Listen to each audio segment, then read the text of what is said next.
Practice करोगे, लेकिन साथ साथ आप कॉन्सेप्ट्स बिल्ड करोगे। कॉन्सेप्ट्स क्यों जरूरी है? बिकॉज हो सकता है कि आपका जो क्वेश्चन है वो उसमें चेंज आया हो। फॉर एग्जाम्पल 5 की जगह 6 आया हो, 7 की जगह 8 आया हो। अगर आपको फॉर्मूलाज पता होंगे देन आप उस क्वेश्चन को आसानी से कर सकते हो। ठीक है, that means question concept plus question practice.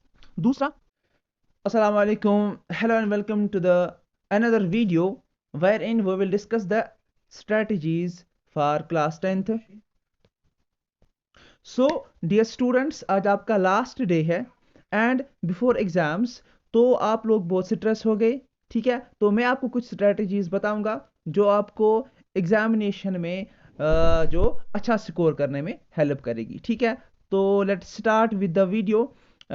इससे पहले कि अगर आप चैनल पर नए हो तो चैनल को सब्सक्राइब करना एंड शेयर भी करना। ठीक है, so in this video what will we discuss? We will discuss the main strategies, how you will write the question paper, how you will present the question paper, and कौन सा section पहले करना है, कौन सा सेक्शन बाद में करना है। ठीक है, तो वीडियो को एंड तक जरूर देखना, होप आपको हेल्प मिलेगी। ठीक है,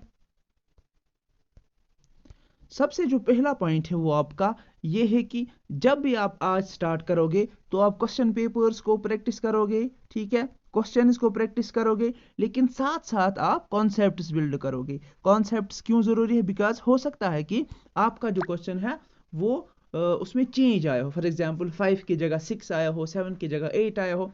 अगर आपको फॉर्मूलाज पता होंगे देन आप उस क्वेश्चन को आसानी से कर सकते हो। ठीक है, that means question concept plus question practice.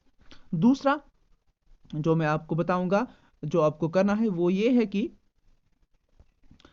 आपको फार्मूलाज, जितने भी फार्मूलाज है ना, जितने भी फार्मूलाज हैं उनको एक बार रटना है। ठीक है, उनको एक बार रटना है और उनको रिवाइज करना है। ठीक है, ये आपका हो गया। देन हमारे पास तीसरा पॉइंट जो है वो ये है कि important topics plus important chapters को एक बार आपने नजर देनी है। फॉर एग्जाम्पल अगर मैं आपको बताऊंगा, हमारे पास अगर रियल नंबर्स है, रियल नंबर्स में क्या आएगा? रियल नंबर्स में इंपॉर्टेंट क्या है? HCF इंपॉर्टेंट है, LCM इंपॉर्टेंट है। देन अगर हम पॉलिनोमियल्स की बात करेंगे, जीरोस ऑफ पॉलिनोमियल, ग्राफ। ठीक है, नाउ अनदर थिंग इज कि you should prove the whole question paper.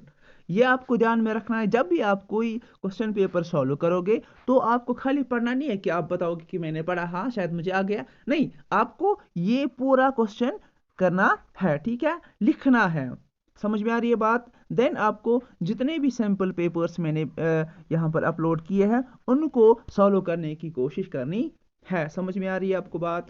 Then हमारे पास अब क्या बचता है? अब एक और इम्पॉर्टेंट बात ये है कि जब आपके सामने पेपर होगा देन आपको नर्वस नहीं होना है। समझ में आ रही है बात? देन आपको ये देखना है कि मुझे पहला कौन सा सेक्शन है जो मुझे अच्छे से आता है। पहला कौन सा सेक्शन है जो मुझे अच्छे से आता है? फॉर एग्जाम्पल आपके सेक्शन में जो हाई वेटेज वाला सेक्शन होता है, हाई वेटेज वाला सेक्शन होता है, उसको आप सबसे पहले करने की कोशिश करोगे।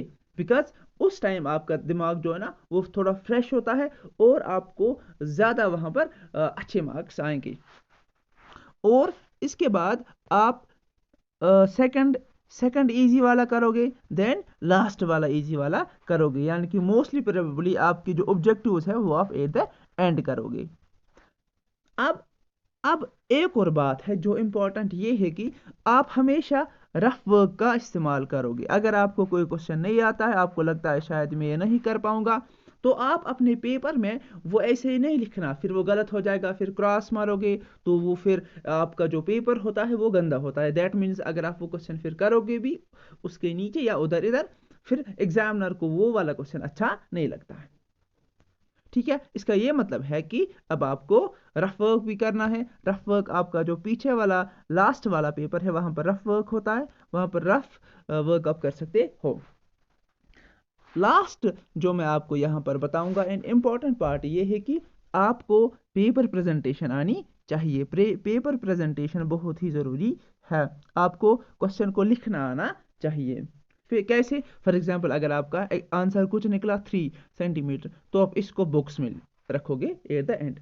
आप डायग्राम्स अच्छे बनाओगे, आप एंगल्स को मेंशन करोगे। अगर आपने ये वाली स्ट्रेटजीज आपकी एग्जामिनेशन में यूज़ किया ना, आई होप कि आप लोगों को बहुत ही हेल्प मिलेगी। Thank you for listening the video. अगर आपको वीडियो अच्छा लगा हो तो शेयर करना, चैनल को सब्सक्राइब करना। Thank you very much.